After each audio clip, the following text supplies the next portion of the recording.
अरे पुत्र, हमारे पास जो तीन तीन मंत्री हैं वो मुझे सही नहीं लग रहे। वो मेरी प्रजा को दंडित करते रहते हैं हर वक्त, अनाज भी समय से नहीं देते। हमारी प्रजा हमसे बहुत नाराज है। हमें इसका हल करना होगा पुत्र, तुम ही बताओ। जी पिताजी, आप बिल्कुल सही कह रहे हैं। मुझे भी अपने मंत्रियों की चाल चलन सही नहीं लग रही।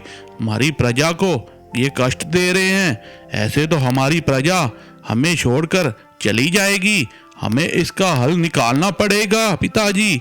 आप हल निकालिए कुछ पिताजी। हाँ पुत्र, तुम इन तीनों मंत्रियों को कल राज्यसभा में बुलाओ। मैं इनका कुछ हल निकालता हूँ। जो अच्छा मंत्री होगा उसको हम मंत्री घोषित कर देंगे। और तीनों मंत्री गणों, आपका राज्यसभा में स्वागत है। आज आपको राज्यसभा में इसलिए बुलाया है, ये जो मेरे सामने तीन पोटलियां पड़ी हैं, इसमें आपको फल लेकर आने हैं। ये फल मैंने अपनी प्रजा को बांटने हैं। अरे महाराज, बस इतना सा काम। मैं प्रजा के लिए अच्छे अच्छे फल लेकर आऊंगा। अरे महाराज, मैं तो बाग से फल तोड़ के लाऊंगा अपने हाथों से प्रजा के लिए। अरे महाराज, मैं जो फल लेके आऊंगा प्रजा उसको खा के बहुत खुश होगी। ठीक है, आप तीनों जाइए फल लेने के लिए। अरे ये राजा जी ने हमें कौन सा काम दे दिया? प्रजा के लिए फल लेकर आओ। इनको तो मैं घास फूस ही खिलाऊंगा। बहुत आए फल खाने वाले ये। अरे ये राजा भी ना कोई भी काम दे देता है। हम मंत्री है, इसको पता नहीं प्रजा के लिए फल लेकर आओ। इनको तो मैं खिलाता हूँ अच्छी तरह से फल।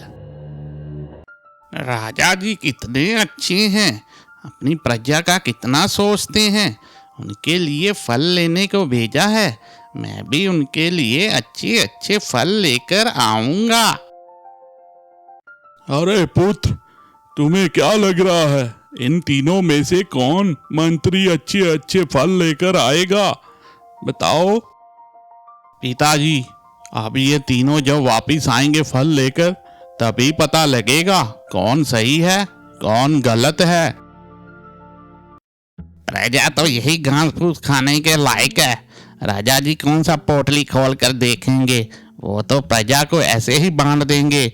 और जो प्रजा में से कोई बोलेगा उसको तो हम देख लेंगे, फिर नहीं बोलेगा।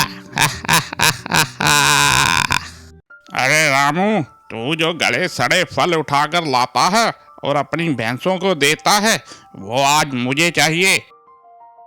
मंत्री जी, वो गले सड़े फल तो मैं अपनी भैंसों के लिए लाता हूँ। अगर वो गले सड़े फल मैं आपको दे दूंगा तो मेरी भैंसें क्या खाएंगी? तू एक मंत्री का देश नहीं मारा। ये ले पोटली और भर दे सारे फल, नहीं तो मैं तुम्हें छोड़ूंगा नहीं। तुझे पता है ना मेरा। अरे शामू काका, कैसे हो? आज राजा जी ने मुझे प्रजा के लिए फल लेने को भेजा है। और शामू काका, अच्छे अच्छे एक नंबर के फल डालना, क्योंकि प्रजा भगवान का रूप होती है। उनके लिए अच्छे अच्छे फल ही डालना, ठीक है? जी मंत्री जी, ये फल अभी अभी मैं बाग से तोड़ कर लाया हूँ। एकदम ताजा है ये फल। और मंत्री गणों, आप आ गए? जी महाराज, मैं तो बागों से अपने हाथों से मीठे मीठे फल तोड़ कर लाया हूँ। प्रजा इसको खाएगी तो बहुत खुश होगी। महाराज, मुझे तो फल तोड़ने में बहुत मेहनत लगी, लेकिन प्रजा के लिए तो कुछ भी कर सकता हूँ। महाराज, आपको तो पता ही है शामू काका का, मैं उनसे ताजा ताजा फल लेकर आया हूँ प्रजा के लिए। अरे पुत्र, इन तीनों को एक एक कमरे में बंद कर दो, और जो ये साथ में फल लाए हैं 30 दिनों तक इनको यही फल खाने पड़ेंगे। और फिर मैं देखूंगा कौन सही है कौन गलत। आप तीनों को जो फल लेने के लिए भेजा था, इसमें हमारी एक चाल थी। हम देखना चाहते थे तुम तीनों में से सही कौन है। अरे राजा जी, आपने तो प्रजा के लिए फल लाने को बोला था। मैं तो इसमें गले सड़े फल लेकर आया हूँ। 30 दिनों तक मैं इनको खा के कैसे जीवित रहूंगा?